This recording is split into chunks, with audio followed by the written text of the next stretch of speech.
मानि थाखाय खौसे जा होनना बुंदों बेखौ बुजिनो मोनाखै आरो गिबियावनो नोंथांमोनखौ बयखौबो आंनि चेनेलाव बरायबाय। हेलौ लोगोफोर, नोंथांमोनाथ' गासिबो नुखादों नङा होमब्ला 14 जुलाइ खालि दुलाराय बर' फरायसा आफादा मोनसे हानजा सुरनाय हाबाफारि खालामनायखौ नुनो मोन्दोंमोन आरो बे हानजा सुरनायनि गेजेरजों बिथांमोना बुहुमनि बर'फोर खौसे जा, बुहुमाव बर'फोरखौ थांनानै थानो हो बायदिसिना स्ल'गान होनानै हानजा सुरनायखौ नुनो मोन्दोंमोन। नाथाय एबसुनि बेबायदि हानजा सुरनायखौ लानानै गोबां सुबुंफोरा सोंथि खालामनायखौ नुनो मोन्दों। थिग बेबादिनो BPF नि MCLA मुनमुन ब्रह्मआ एबसुनि बेबायदि हानजा सुरनायखौ लानानै गावनि फेसबुक पेजनि गेजेरजों माखासे बाथ्रा लिरनानै होनायखौ नुनो मोन्दों। मुनमुन ब्रह्मआ लिरनाय बायदिब्ला BTC सरकार दं, प्रमद बर' दं, रोंगोरा दं, जयन्त दं, उरखाव दं। हा मानोलाय 40 डिग्री 38 डिग्री टेम्पारेचार गरमाव लामा लामा थाबायनांगौनि मा दरखार? मा देखायनाय जादों रायजो राजाफ्रा जाम्बा नंलिया दानि जुगाव? बेबायदि लिरनानै पस्ट होनायखौ नुनो मोन्दों।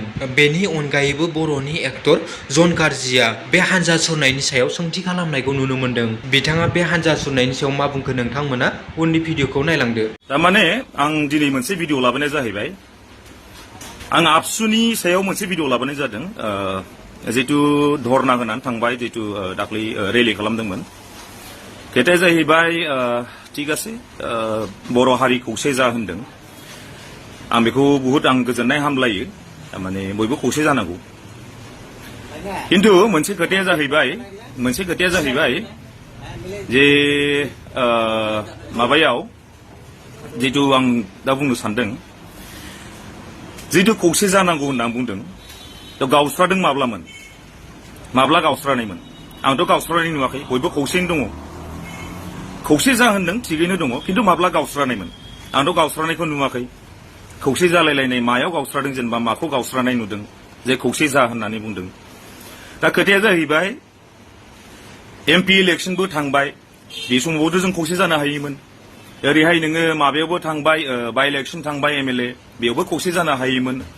दिनै माखौ जेनेबा थारमाने माखासे पलिटिकेल लाइनावसो गावस्रादों, किन्तु खौसे जा होननाया दिनै रेलि खालामनाया मा जेनेबा माबाखौ लानानै खौसे जा होनदों आं बेखौ बुजिनो मोनाखै। जोंथ' गासैबो इउनाइटेडआनो दङ। We are all united. जों गासैबो इउनाइटेडआनो दं, जों खौसेथियैनो दं। किन्तु मानि थाखाय खौसे जा होनना बुंदों बेखौ बुजिनो मोनाखै आरो। दा मानि थाखाय खौसे जा होनदों, दा नोंसोरो बिनि सायाव जुदि रिप्लाइ होयोबा मोजां जागोन आरो पाब्लिकआबो बुजिगोन जे मानि थाखाय खौसे जा होनदों।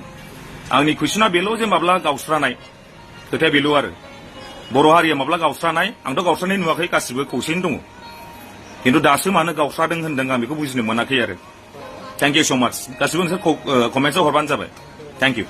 बिथां जनकारि सोंथि सोंनाया थिगानो नङाब्ला, मानो होनोब्ला जोंनि गासैबो बर' सुबुंफोरा खौसेयैनो दंमोन। नाथाय दिनैनि दिनाव बर'नि माहारियारि आफादफोरा थोंजोङै राजखान्थिखौ सापर्ट खालामनायनि थाखाय दिनैनि दिनाव बर'फोरनि गेजेराव डिभाइड 50-50 सो जालांबाय। सिगां समाव जोंनि बर' लिडारफोरा आसामखौ डिभाइड 50-50 खालामनो नागिरनाया दिनैनि दिनाव BTC आवसो बर' लिडारफोरा बर'फोरखौ डिभाइड 50-50 खालामलांबाय। दिनैनि दिनाव जोंनि बर' हारिनि माहारियारि आफाद आरो बर' लिडारफोरनि खुगानिफ्राय बड'लेण्ड नांगौ होननाय सोदोबखौनो खोनानो मोनला। दिनैनि दिनाव जोंनि गासैबो बर' सुबुंफोरा साननानै लानांसिगोन जोंनि बर' हारिनि बड'लेण्डनि सिमाङा फैमाल जाबाय होननानै।